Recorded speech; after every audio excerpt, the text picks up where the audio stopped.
Em Ascalão, os apóstolos aprendem como, na pregação, abordagens diferentes produzem efeitos diferentes.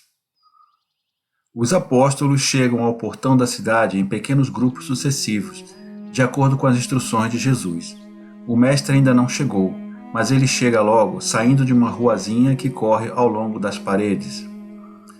O mestre deve ter tido sorte, diz Mateus. Olha como ele está a sorrir. Eles se encontram e em seguida todos juntos saem do portão e pegam a estrada principal novamente, uma estrada ladeada por jardins de mercado de subúrbio. Jesus pergunta-lhes: Bem, como foi com vocês? Como vocês fizeram? Muito mal, o Iscariotes e Bartolomeu respondem juntos. Por quê? O que aconteceu?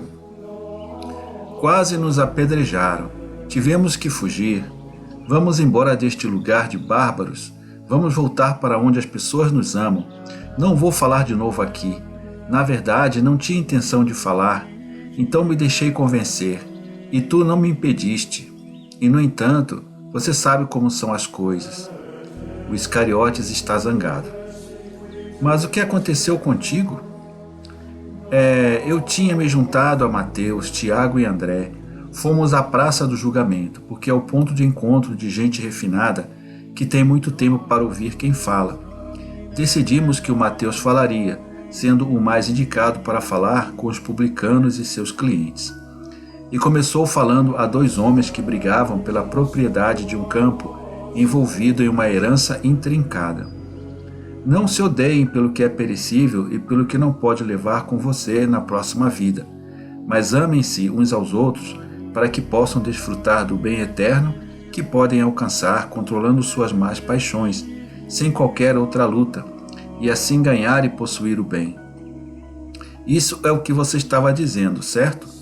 E quando 2 ou 3 pessoas se aproximaram de nós, ele continuou: Ouçam a verdade que ensina ao mundo, para que o mundo tenha paz.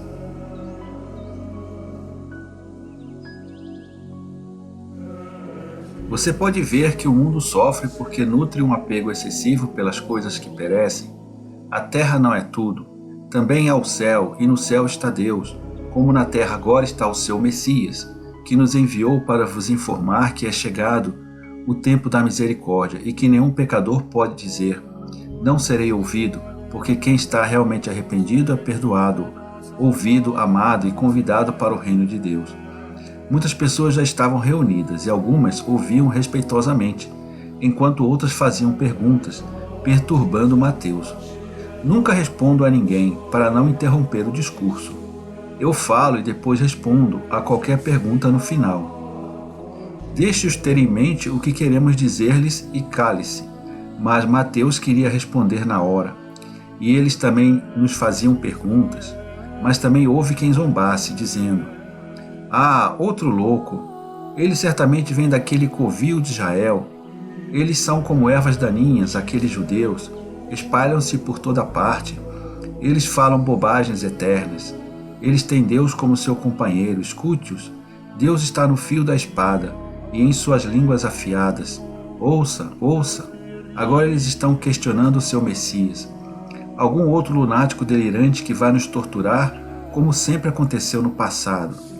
Que a praga pegue a ele e a sua raça. Então eu perdi minha paciência. Puxei Mateus para trás, enquanto ele falava, sorrindo como se estivesse homenageando-o, e comecei a falar partindo de Jeremias. Veja como as águas sobem do norte e se tornam uma transbordante torrente. Ao ouvir o barulho da água, você perderá as forças, seu orgulho, seus corações, seus braços, seus sentimentos. Tudo entrará em colapso, porque o castigo de Deus por ti, raça travessa, terá o rugido de uma cachoeira, ao passo que serão exércitos terrenos e guerreiros celestiais para punir a tua teimosia, atacando-te por ordem dos chefes do povo de Deus. E você, o que resta da ilha do pecado e porta do inferno, será exterminado. Você se tornou arrogante porque Herodes reconstruiu suas casas?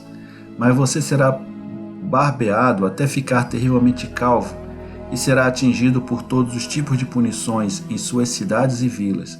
em seus vales e planícies. A profecia ainda não morreu. E eu queria continuar, mas eles se precipitaram sobre nós, e só porque uma caravana enviada dos céus passava por uma das ruas, conseguimos nos abrigar, pois as pedras já voavam.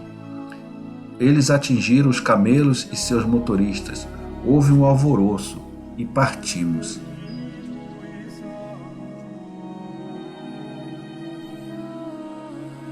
Depois ficamos quietos em um pequeno quintal de subúrbio.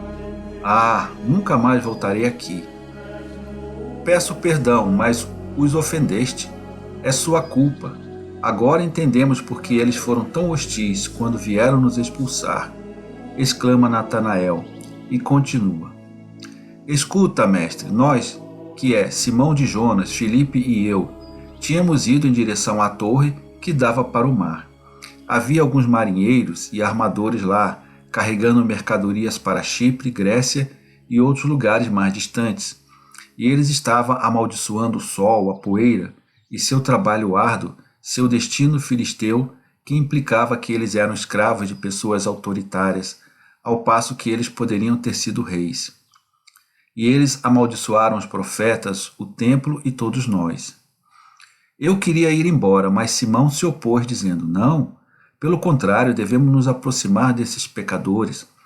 O mestre faria isso, e nós também devemos fazer. Então, você pode falar com eles, dissemos Filipe e eu. E se eu não souber o que dizer, disse Simão. Então vamos ajudá-lo, respondemos. Simão, então, sorrindo, foi em direção a dois homens que estavam sentados, suando em um fardo enorme que eles não conseguiram levantar para o barco, e ele disse, é pesado, não é? Não é tanto o seu peso, mas o fato de estarmos cansados. E temos que completar o carregamento porque é o que o dono quer. Ele quer velejar quando o mar está calmo, porque esta noite o mar estará agitado e ele deve estar além das pedras para estar fora de perigo. Pedras no mar? Sim, ali onde a água faz espuma, uma mancha nojenta. Correntes, hein? Claro, o vento sul sopra ao redor do promontório e colide com a corrente ali. Você é marinheiro? Um pescador de água doce. Mas a água é sempre água e o vento sempre é vento. Eu mesmo terminei na água mais de uma vez e minha presa voltou para o lago. Nosso comércio é bom, mas também pode ser desagradável. Não há lugar totalmente ruim e nenhuma raça totalmente cruel. Com um pouco de boa vontade, sempre é possível chegar a um acordo e descobrir que há gente boa em todos os lugares. Vamos, eu quero te dar uma mão. E Simão chamou Filipe dizendo, venha, você vai pegar a carga aí, eu vou pegar aqui e essa gente boa vai nos levar até lá, até o barco, e descer até os porões. Os filisteus não quiseram, mas permitiram que ajudassem. Depois de colocar o fardo em seu lugar, e outros que também estavam na ponte, Simão começou a elogiar o barco, como só ele sabe.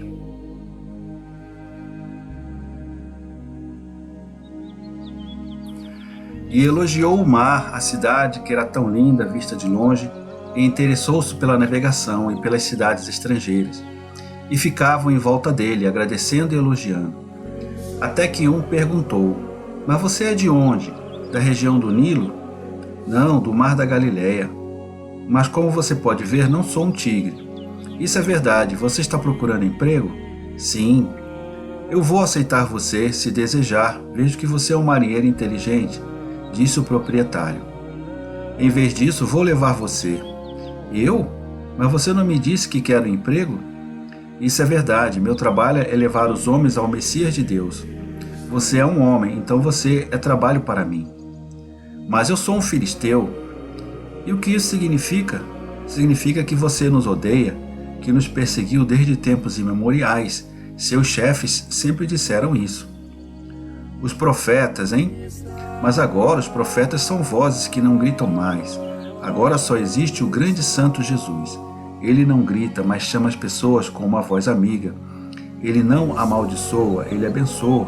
Ele não causa infortúnios, mas os remove. Ele não odeia e não quer que ninguém odeie. Pelo contrário, ele ama a todos e deseja que amemos também nossos inimigos. Em seu reino não haverá mais vencedores e perdedores. homens livres e escravos, amigos e inimigos. Não haverá mais tais distinções que machucam, que são consequência da maldade humana, mas haverá apenas seus seguidores, isto é, pessoas que vivem no amor, na liberdade, na vitória sobre tudo que é pesado ou doloroso. Eu te imploro, por favor, acredite em minhas palavras e deseje-o. As profecias foram escritas, mas ele é maior do que os profetas, e as profecias são obliteradas para aqueles que o amam. Vê esta linda cidade sua? Seria muito mais bonita no céu se fosse tão longe a ponto de amar a nosso Senhor Jesus, o Cristo de Deus. Isso é o que Simão estava dizendo, e ele era simples e inspirado ao mesmo tempo, e todos o ouviam com atenção e respeito. Então alguns cidadãos saíram de uma rua gritando, e eles estavam armados com paus e pedras, e nos viram e sabiam pelas nossas roupas que éramos estrangeiros. E agora eu entendo, eles perceberam que éramos da sua raça, Judas, e eles pensaram que éramos todos da sua espécie. Se os do barco não tivessem nos protegido, estaríamos em apuros. Eles baixaram um bote salva-vidas e nos levaram por mar e nos deixaram desembarcar perto do jardim onde estávamos ao meio-dia. E de lá viemos para cá junto com as pessoas que cultivam flores para os ricos do país.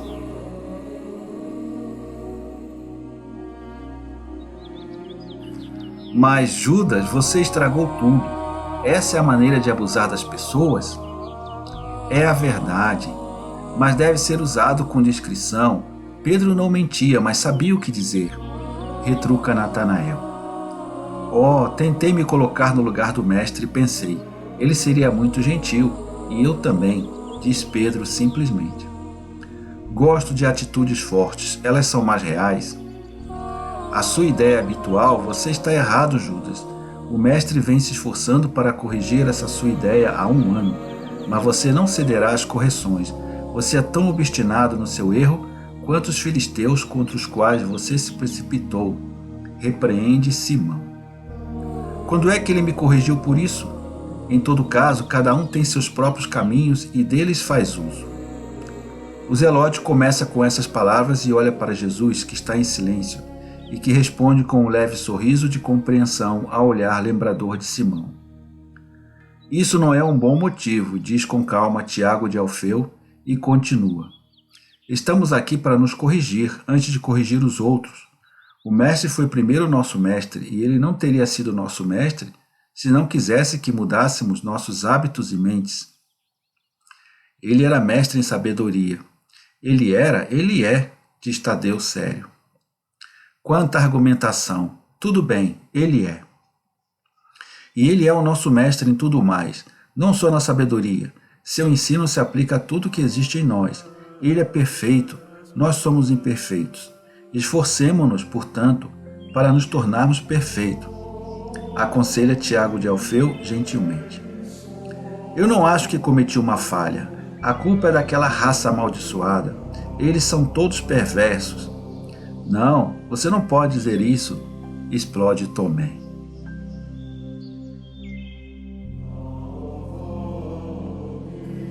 João foi para a classe mais baixa, os pescadores que levavam o pescado para o mercado. E olhe para este saco úmido, está cheio de peixes bem escolhidos. Eles desistiram de seu lucro para dá-lo a nós. Eles temiam que a pesca matinal não estivesse fresca à noite, então voltaram para o mar e queriam que fôssemos com eles. Parecíamos estar no lago da Galileia, e posso garantir que se o lugar nos fazia lembrar disso, se também nos lembravam os barcos cheios de rostos afiados, João nos lembrava muito mais. Ele parecia outro Jesus. Palavras floriram de seus lábios sorridentes, tão doces como mel, e seu rosto brilhava como outro sol. Como ele se parecia com você, mestre? Eu fui movido. Ficamos 3 horas no mar, esperando que as redes esticadas entre os flutuadores se enchessem de peixes, e foram 3 horas de felicidade absoluta. Então eles queriam te ver. Mas João disse, encontrar-nos-emos em Cafarnaum, como se dissesse, encontrar-nos-emos na praça da tua aldeia. E ainda assim eles prometeram vir, e tomaram a devida nota. E tivemos que argumentar para não nos sobrecarregarmos com muito peixes. Eles nos deram os melhores. Vamos cozinhá-los. Teremos um banquete esta noite para compensar o jejum de ontem. Mas o que disseste a eles? Pergunta Iscariotes, que fica desconcertado. Nada especial, falei de Jesus, responde João. Mas a maneira como se pode falar dele. João também citou os profetas, mas ele os virou de cabeça para baixo, explica Tomé. De cabeça para baixo? Pergunta o Iscariote surpreso. Sim, você extraiu dureza dos profetas, ele extraiu doçura, porque afinal a severidade deles é amor. Amor violento e exclusivo, se você quiser, mas ainda é amor, pelas almas que gostariam de ser fiéis ao Senhor. Não sei se você já pensou nisso, visto que foi educado entre os escribas. Sim, embora seja ourives. Também o ouro é martelado e derretido em um cadinho para torná-lo mais bonito. Não por ódio, mas por amor. É assim que os profetas lidaram com as almas. Eu entendo, provavelmente porque sou um ourives.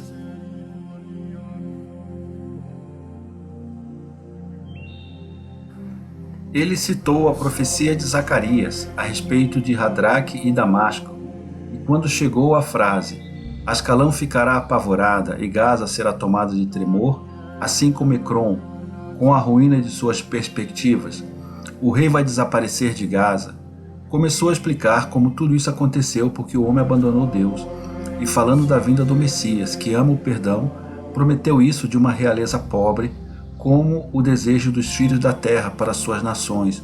Os homens que seguem a doutrina do Messias terão sucesso em alcançar uma realeza infinita e eterna no céu. Dizer isso não é nada, mas ouvi-lo, eu pensei que estava ouvindo música e que estava sendo levado por anjos. E assim os profetas que lhe deram um porrete nos deram peixes deliciosos. Judas fica desconcertado e permanece calado. E quanto a vocês?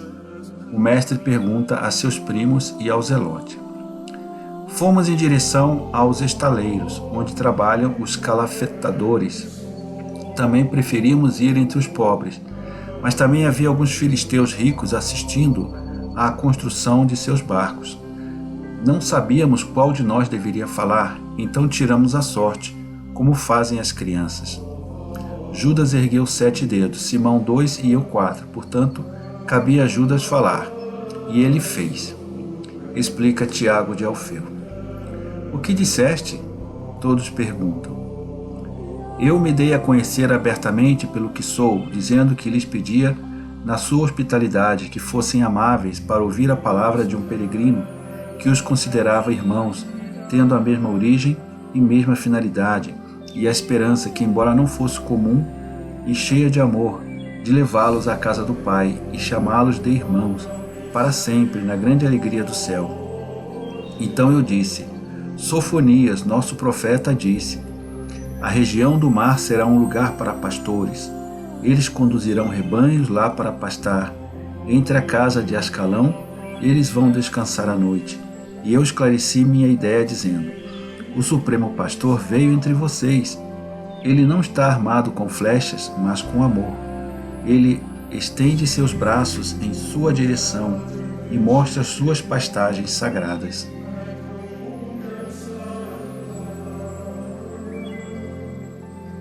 Ele se lembra do passado apenas para ter pena dos homens pelo grande mal que eles fazem e fizeram a si mesmos através do ódio, como crianças tolas, enquanto eles poderiam ter aliviado tantas tristezas, amando um ao outro, visto que são irmãos. Esta terra, disse eu, será o lugar dos santos pastores, os servos do Supremo Pastor, que já sabem que aqui terão as suas pastagens mais ricas e os seus melhores rebanhos. E os seus corações, nos seus anos de decadência, poderão descansar pensando nos vossos corações e nos corações dos vossos filhos, mais íntimos do que lares amigos, porque Jesus, nosso Senhor, será o seu mestre. Eles me entenderam, eles me fizeram perguntas, ou melhor, eles nos fizeram todas as perguntas. E Simão contou-lhes de sua cura, meu irmão falou-lhes de sua bondade para com os pobres, e aqui está a prova. Essa bolsa gorda para os pobres que encontrarmos no caminho. Os profetas também não nos prejudicaram. Judas não pronuncia uma única palavra. Bem, diz Jesus consoladoramente. Judas fará melhor da próxima vez. Ele pensou que estava fazendo a coisa certa ao fazer o que fez. E como ele agiu com um propósito honesto, ele não cometeu nenhum pecado. E estou igualmente satisfeito com ele. Não é fácil ser um apóstolo, mas se aprende. Lamento apenas uma coisa, que eu não tinha esse dinheiro antes e que não ter te encontrado. Eu precisava disso para uma família miserável. Podemos voltar, ainda é cedo. Mas, com licença, mestre, como descobriste isso? O que fizeste? Nada? Não evangelizou? Eu andei. Por meio do meu silêncio, disse a uma prostituta: abandone a sua vida pecaminosa. Conheci um menino meio malandro, o evangelizei e trocamos presentes. Dei-lhe a fivela que Maria Salomé tinha posto na minha túnica em Betânia, e ele deu-me esta sua obra. E Jesus tirou da túnica o fantoche caricatural.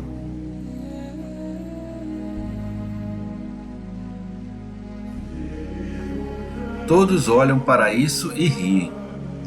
Depois fui ver uns lindos tapetes que um homem fabrica em Ascalão para os vender no Egito e noutros locais, e consolei uma menina órfã de pai e curei a sua mãe. E isso é tudo. E tu achas que é pouco? Sim, porque também precisava de algum dinheiro, mas eu não tinha. Mas voltemos, não incomodamos ninguém, diz Tomé. E quanto ao teu peixe? Diz Tiago de Zebedeu brincando. O peixe? Nós vamos. Você que está anatematizado, vá até o velho que está nos dando hospitalidade e comece a se preparar. Iremos para a cidade. Sim, diz Jesus, mas vou mostrar-lhe a casa à distância. Haverá muitas pessoas, eu não irei porque eles me guardariam. Não desejo ofender nosso anfitrião, que nos espera, recusando seu convite. A grosseria é sempre contra a caridade.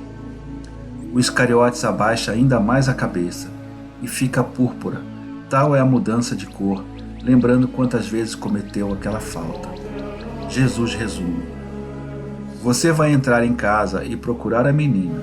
Ela é a única menina, então não se engane. Você vai dar a ela esta bolsa e dizer a ela: Deus mandou isso porque você creu. É para você, sua mamãe e seus irmãozinhos. Nada mais. E volte imediatamente. Vamos. E o grupo se separa quando Jesus vai para a cidade com João, Tomé e seus primos, enquanto os outros vão em direção à casa do horticultor filisteu.